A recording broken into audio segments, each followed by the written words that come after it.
स्वागत है आप सभी का जीएस मैग्नेट के इस यूट्यूब प्लेटफॉर्म पे। तो आज के इस प्रैक्टिस सेट के माध्यम से हम लोग बिहार पुलिस ज्ञान बिंदु जीएस एकेडमी रोशनानंद सर का जो बिहार पुलिस री एग्जाम के लिए टेस्ट नंबर 11 है और यह टेस्ट जो है आपका देख लीजिए यहाँ पर Bihar police result guarantee batch का यह टेस्ट है, ठीक है। और देखिए टेस्ट नंबर 11 है, 8 जुलाई को यह टेस्ट हुआ है और आप सभी जानते हैं रिजल्ट का मतलब क्या, ज्ञान बिंदु जीएस एकेडमी पटना यानी कि रोशनानंद सर का क्लास और प्रैक्टिस सेट। एग्जाम्पल देख लीजिए, जो 1275 पोस्ट के लिए जो बिहार दरोगा का रिजल्ट कर लाया है अपने संस्थान सर के संस्थान ज्ञान बिंदु जीएस एकेडमी से 300 प्लस दरोगा इस बार निकले हुए हैं, ठीक है। टेस्ट काफी जबरदस्त है। अब आपकी बारी है बिहार पुलिस वालों के लिए, तो ईमानदारी पूर्वक आप सभी इस प्रैक्टिस सेट को सॉल्व कीजिए और सारे प्रश्नों को याद कीजिए और हो सके तो आप पीडीएफ को क्वेश्चन फॉर्मेट यानी कि जीरोक्स कॉपी निकलवा करके भी आप बार बार रिवीजन कीजिए। काफी ज्यादा प्रश्न आपके इस प्रैक्टिस सेट से ही देखने को मिलेगा आपके एग्जाम में, ठीक है।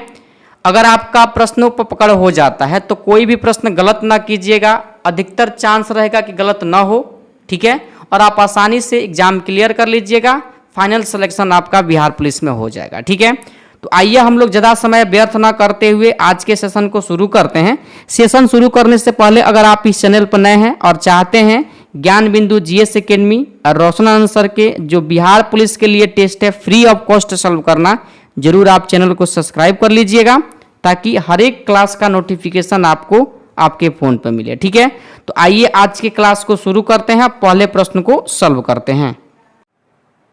प्रैक्टिस सेट 11 में जो आपके प्रश्न दिया गया है इंग्लिश से ही आपके प्रश्न शुरू होंगे और देखिए पहला प्रश्न आपसे पूछा गया है, choose the correct question tag from the option. Option के अनुसार आपको इस प्रश्न के लिए टैग को पता करना है। तो अगर आप इस प्रश्न के लिए सही जवाब शैल बी लगाए हैं यानी कि let us go shall be, option A बिल्कुल आपके पहले नंबर प्रश्न का सही जवाब हो जाएगा, ठीक है।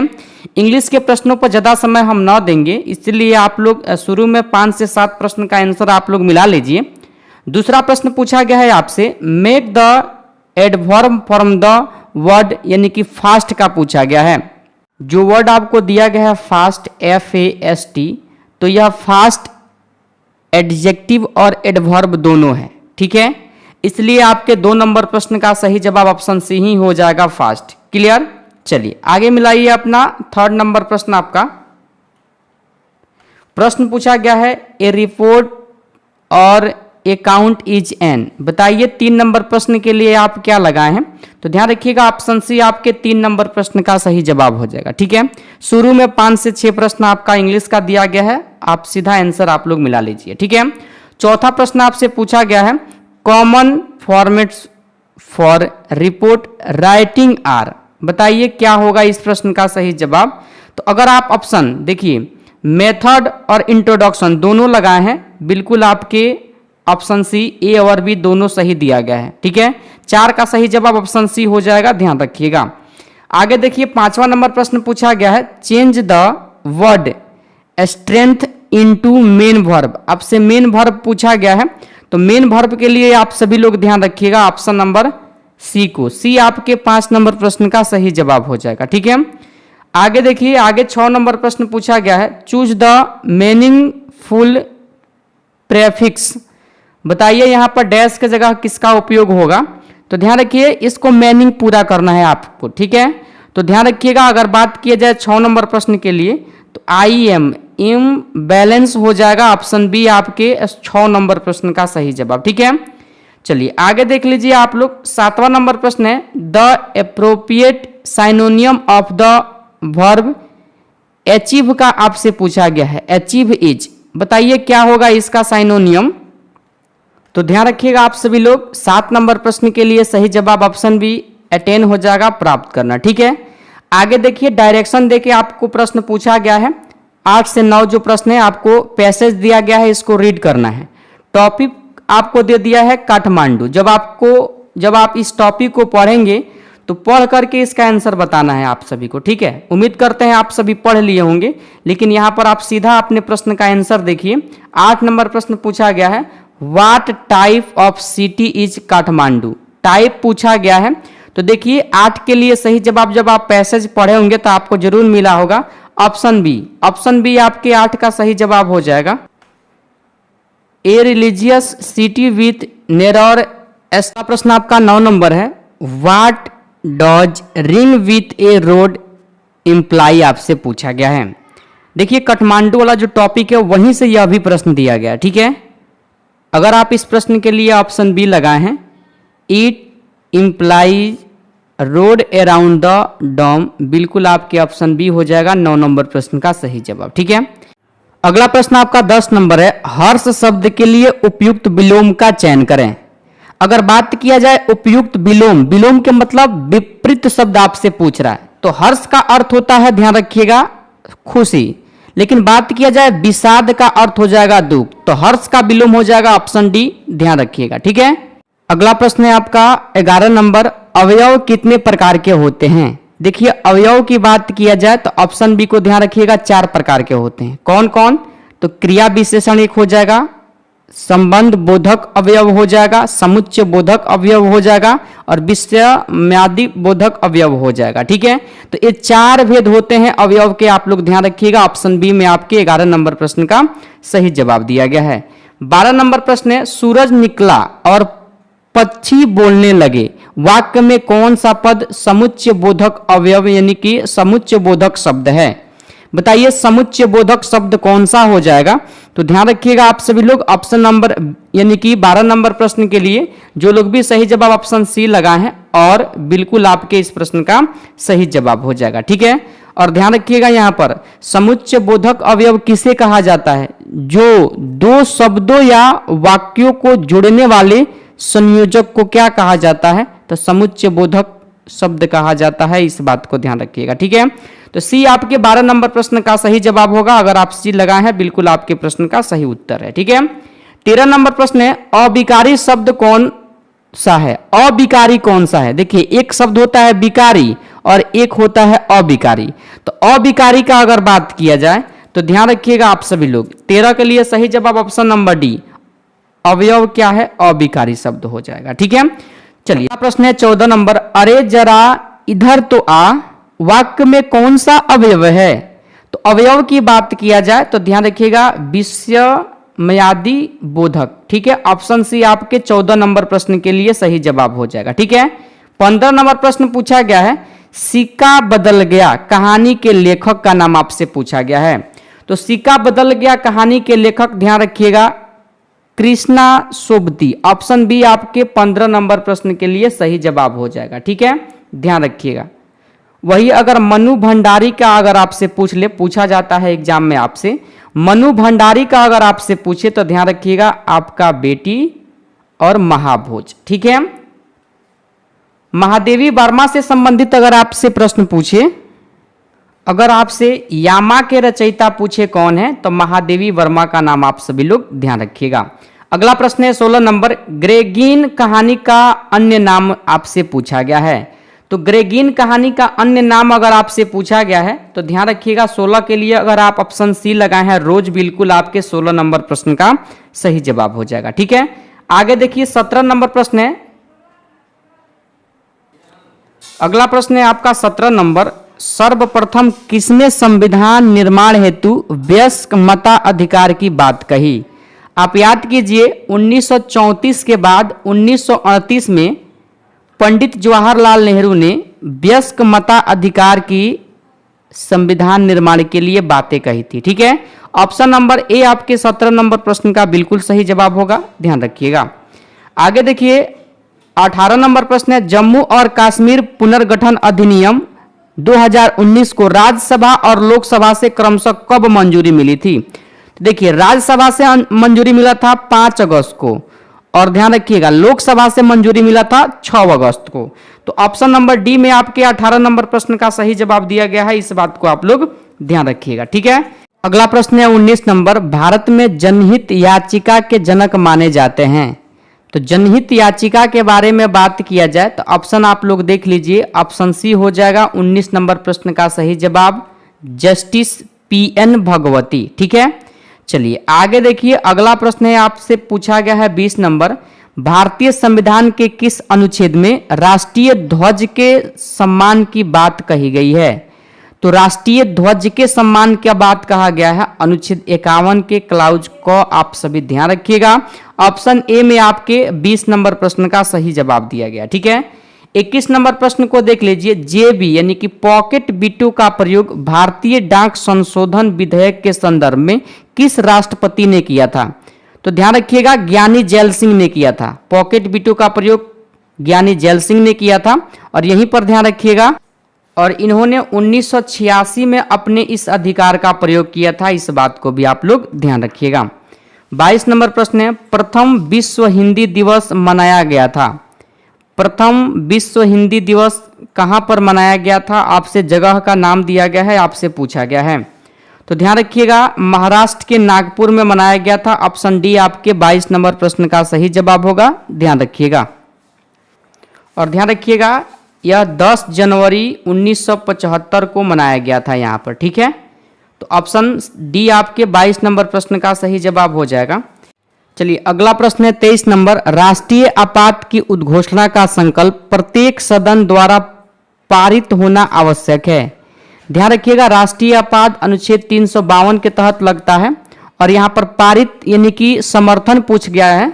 तो ध्यान रखिएगा, ऑप्शन ए उस सदन की कुल संख्या का बहुमत तथा उपस्थित व मतदान करने वाले सदस्यों के 2/3 बहुमत। ऑप्शन ए हो जाएगा 23 नंबर प्रश्न का सही जवाब।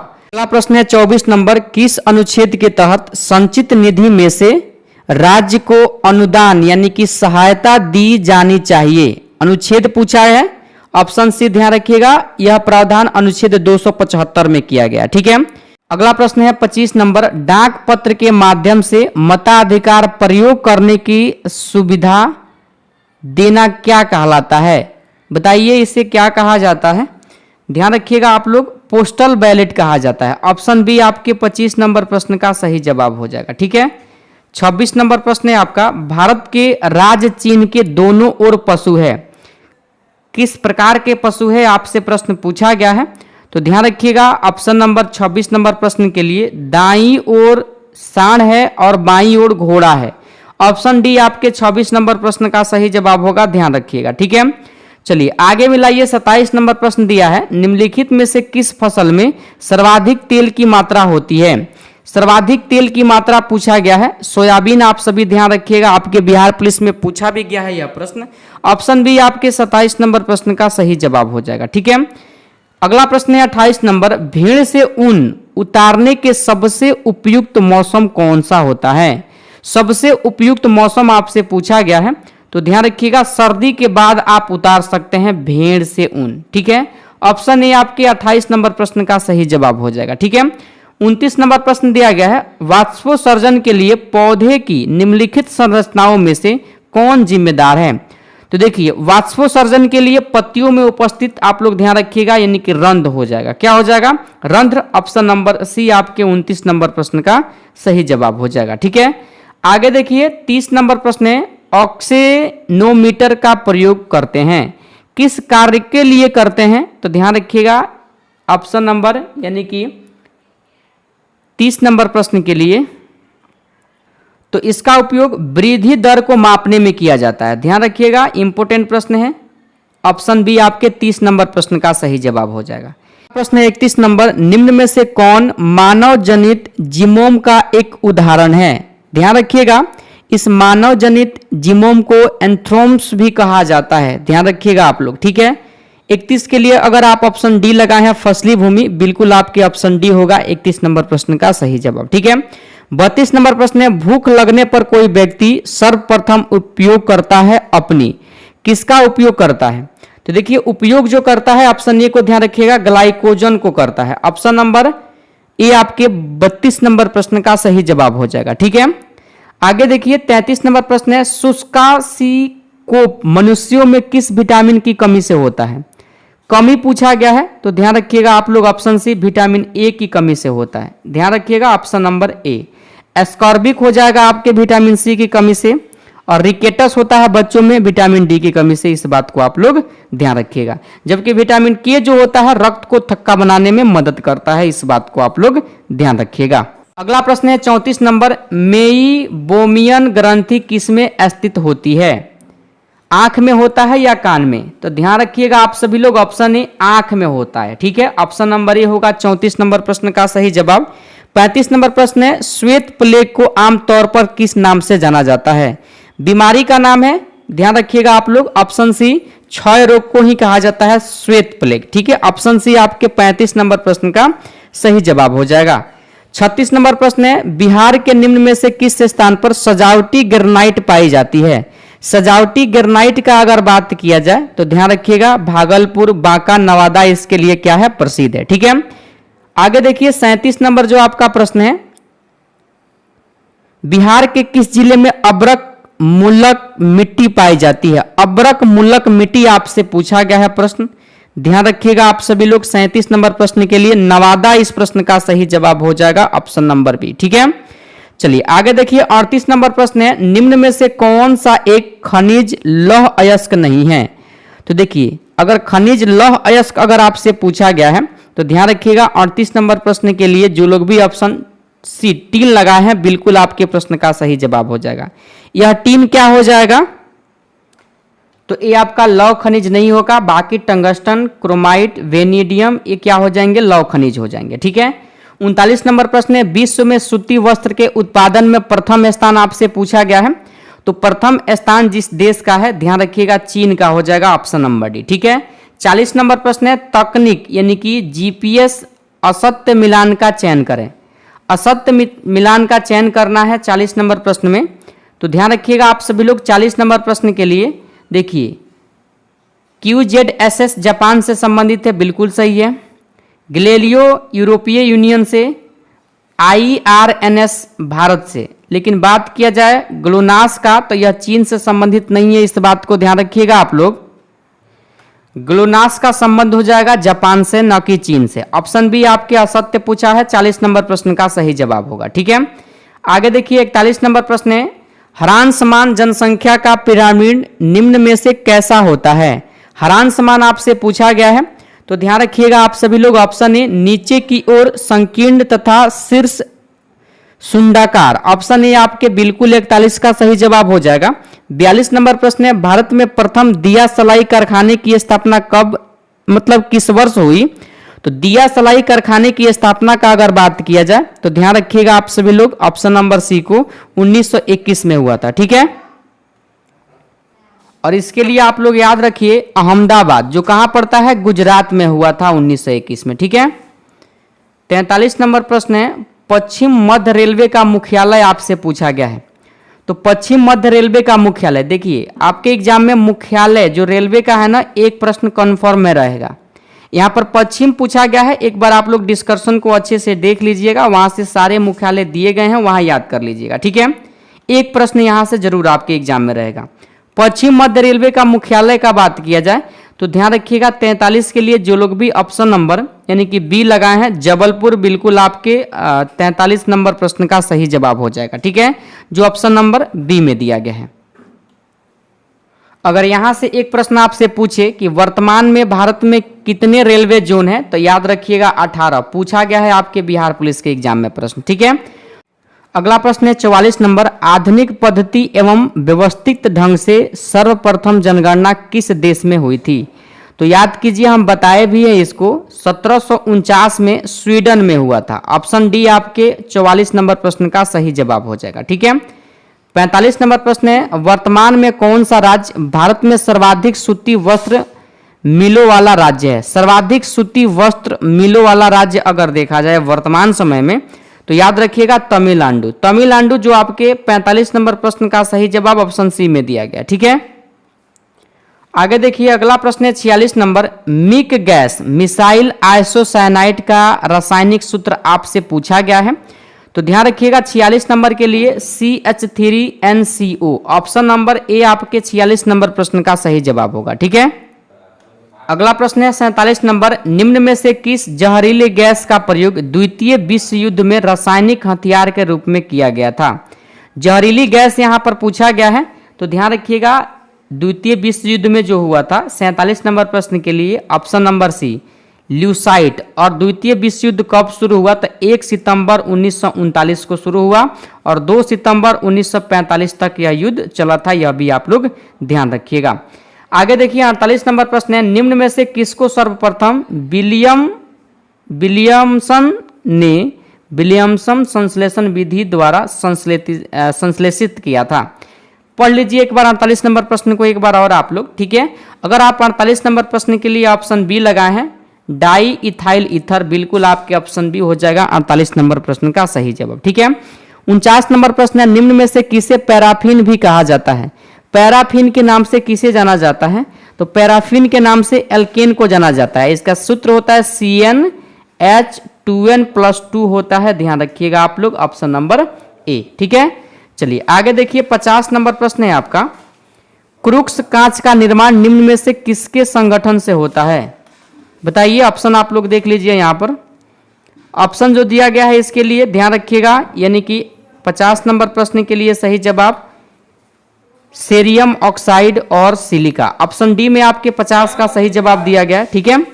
51 नंबर प्रश्न है, निम्न में से कौन सा एक सम न्यूट्रॉनिक का उदाहरण है? जिसमें न्यूट्रॉनों की संख्या समान होती है उसे सम न्यूट्रॉनिक कहा जाता है। सम न्यूट्रॉनिक आपसे पूछा गया है, ध्यान रखिएगा आप लोग, यानी कि V2351 और क्रोमियम 2452, ठीक है।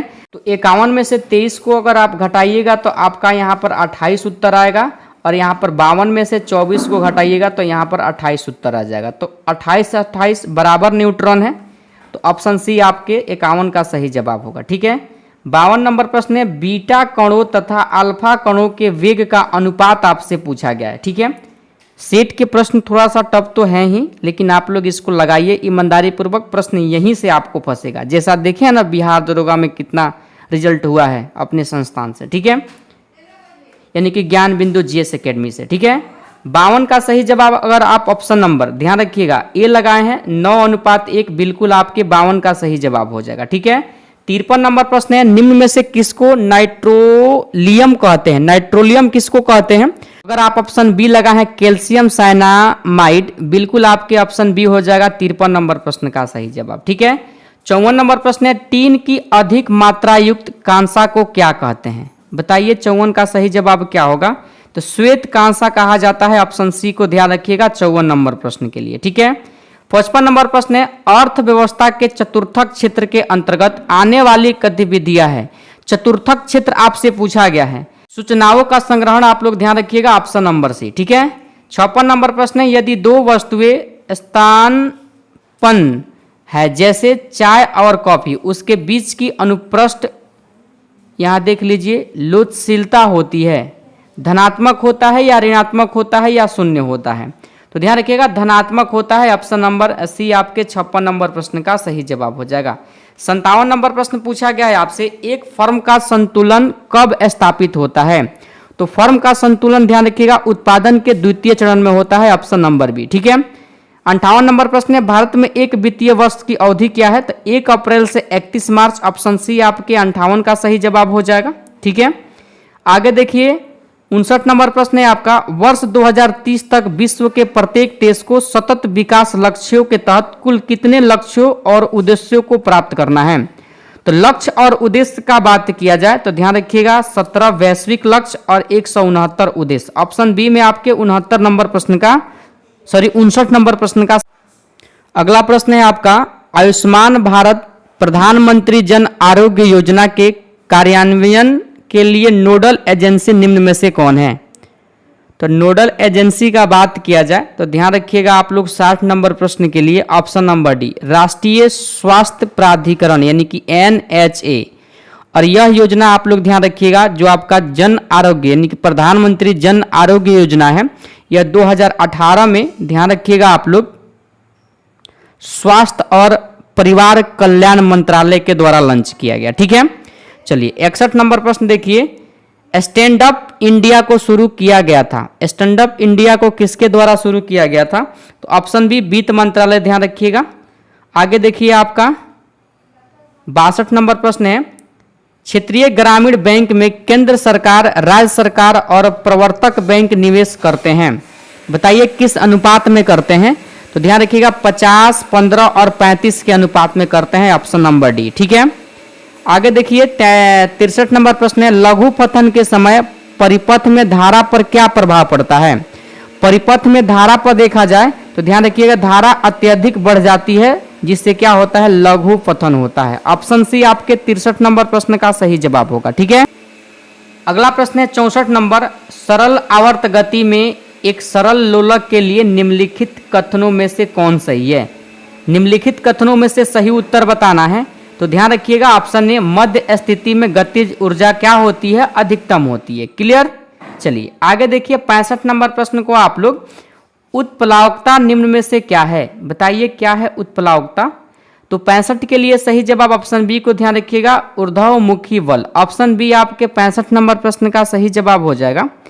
66 नंबर प्रश्न है, निम्न में से कब पूर्ण आंतरिक परावर्तन होता है। पूर्ण आंतरिक परावर्तन कब होता है, जैसे हीरे का चमकना क्या है, पूर्ण आंतरिक परावर्तन है। ठीक है, तो ध्यान रखिए कारण है जब प्रकाश हीरे से कांच में जाता है। ऑप्शन ए आपके 66 नंबर प्रश्न का सही जवाब हो जाएगा। 67 नंबर प्रश्न है, न्यून तापमानों का प्रयोग निम्न में से कहाँ होता है। बताइए इन तापमानों का प्रयोग कहाँ होता है। तो अंतरिक्ष यात्रा, चुंबकीय तापन एवं दूरमिति में होता है। ऑप्शन डी आपके 67 नंबर प्रश्न का सही जवाब होगा। आगे देखिए मैक संख्या कहते हैं, फॉर्मूला आपसे पूछा गया है, आप सभी को बताना है। तो ध्यान रखिएगा ऑप्शन डी लगा है, किसी माध्यम में पिंड की चाल बटा किसी माध्यम में ध्वनि की चाल। ऑप्शन डी बिल्कुल सही जवाब होगा मैक संख्या के लिए। ठीक है, चलिए आगे देखिए 69 नंबर प्रश्न है, चुंबकीय बल M1 M2 प्रबलता वाले दो ध्रुवों के बीच की दूरी अगर r हो तो कितनी होती है। तो फॉर्मूला ही आपसे पूछ लिया गया है। ध्यान रखिएगा आप लोग 12th को अगर आप पढ़े होंगे साइंस से, आसानी से इस प्रश्न को कर सकते हैं। 1/4 पाई म्यू गुणे M1 M2 बटा r²। ऑप्शन ए वाला ऑप्शन बिल्कुल 69 नंबर प्रश्न का सही जवाब हो जाएगा। ठीक है, आगे देखिए 70 से कुछ प्रश्न आपके मैथ रीजनिंग के दिए गए हैं। और देखिए मेरे यहाँ काफ़ी बारिश हो रहा है, जिससे फ़ोन भी चार्ज नहीं है और आपको क्लास भी अपलोड करना है। तो आप लोग टेलीग्राम पर चले जाइए, 70 के बाद जो प्रश्न है वहाँ पर आप अपने डिस्कशन के माध्यम से आंसर मिला लीजिए। आज के लिए माफ़ी चाहूँगा कि 70 प्रश्न तक ही हम सोल्यूशन करवा पाएँ, लेकिन आपका जो प्रैक्टिस सेट 12 है, फुल क्वेश्चन का आपका डिस्कशन मिलेगा क्लास के माध्यम से। आज की क्लास को 70 प्रश्न पे छोड़ने का कारण बता दिए हैं कि काफ़ी बारिश हो रहा है हमारे यहाँ और फ़ोन में चार्ज काफ़ी कम है और आपको क्लास भी अपलोड करना है। ठीक है, चलिए तो आज के क्लास को यहीं पर समाप्त करते हैं, फिर मिलते हैं अगले क्लास के साथ। तब तक के लिए जय हिंद, जय भारत।